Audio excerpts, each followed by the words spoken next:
கும்பமேளாவில் படைப்படையாக திரளும் நாகசாதுக்கள் உலகமே வியந்து பார்க்கும் அதிசயம்.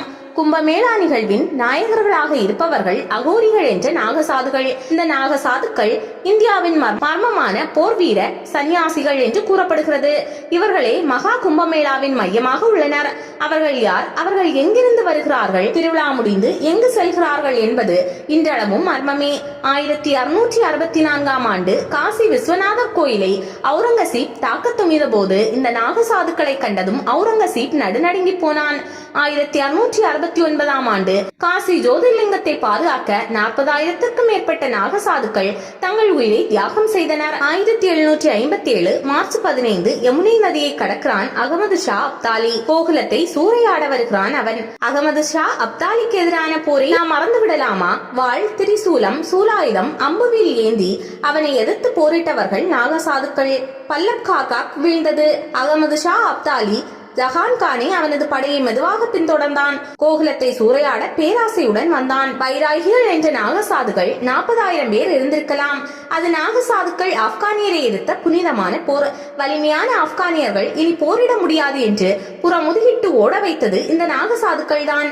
10,000 ஆப்கான் வீரர்கள் இருந்திருப்பார்கள். காபூலில் இருந்து கிளம்பி மதுரா வரை எல்லா இடங்களிலும் அவர்களுக்கு வெற்றி கிடைத்தது.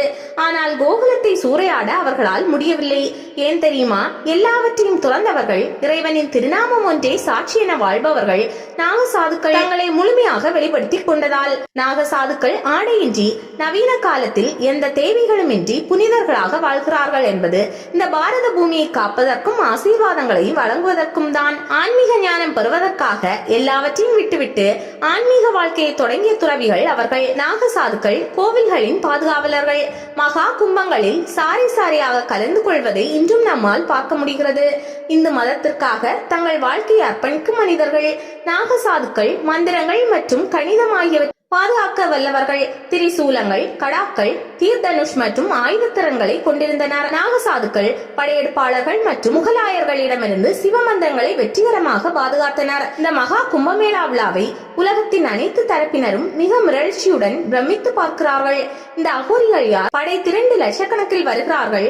எங்கே இருந்தார்கள்? 12 வருடத்திற்கு ஒரு முறை தீர்த்தமாட வரும் இவர்களை பற்றிதான் தற்போது உலக மீடியாக்கள் செய்திகளை வெளியிட்டு வருகின்றன.